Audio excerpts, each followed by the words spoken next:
The point of discussion just now in this video blog is decision making. The question has come from two sources this morning.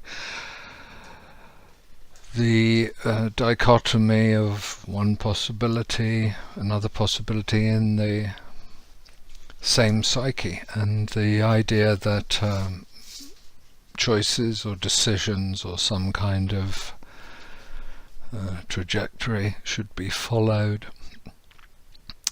by dint of choice. How do we make decisions? And somebody's asked me if I have any advice for some practical decision making, and the other person's in a quandary about these two aggregates of concern, shall we say. And I think there's several things to say about decisions. I'd like to say about decisions, and they so perhaps they could form a series of these video blogs. And the first thing I would like to say that predominates for us all and is very important to take into account is the role of being in the quandary of indecisiveness in the first place. If you find yourself wrestling with a decision just now, which arguably, I imagine, if you look into your psyche, look into your inner realms, you probably are in regard to this, that or the other in your life. The various causes of concern, be they relationship, finances, money, career, creativity, recreation, all these different endeavors of a human life. There may inevitably be some kind of decision choice to make, some indecisiveness, some what's the best decision to make. The point I'd like to make today, just now, is this. The very indecisive nature of choice itself, merely having two possibilities, or three or four or five or six, it doesn't matter.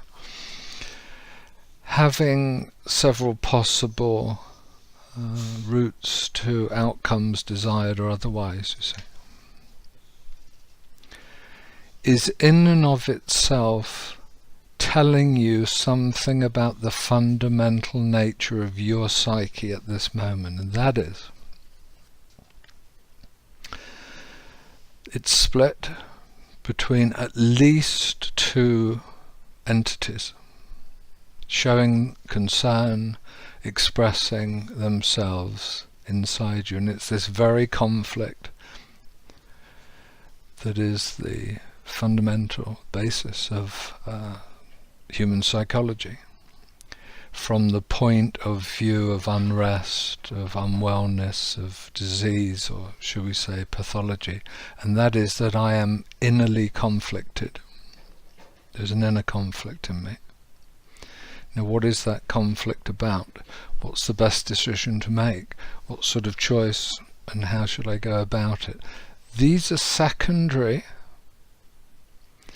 to this basic insight, which I seriously encourage you to consider if you haven't done already. And I will call it the ego dilemma. You see, the ego is not an entity as such. It's a doing, it's a verb. If it's not active in some way, if it's not kicking the dust up in your face, if it's not blinding you with spectacle and distracting you, what is it? Because as in the famous Zen story where the Zen master says to the disciple, where's your anger? Put it on the table. Where is your ego? Put it on the table. Who is this entity that you can talk about and is therefore not you?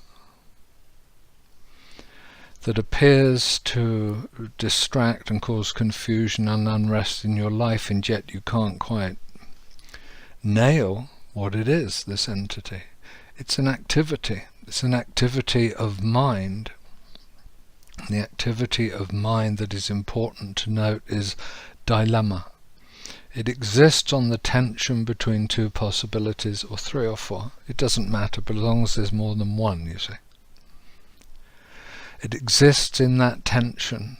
It creates that tension, not to draw attention to itself as such, because it doesn't work like that. It works far more powerfully behind the scenes, but to distract you from any clarity, from anything other than confusion in your life about virtually anything. So this is the first point that I'd like to make about decisions, choices, possibilities in your life, and how you go about choosing them.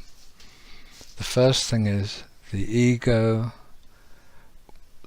the small self, expresses itself in the dilemma itself. How would life be if you didn't have a constant tension between A and B, this, that, or the other? Would it be very different? Would it transform your life not to constantly live in that tension between two, which is called the ego dilemma?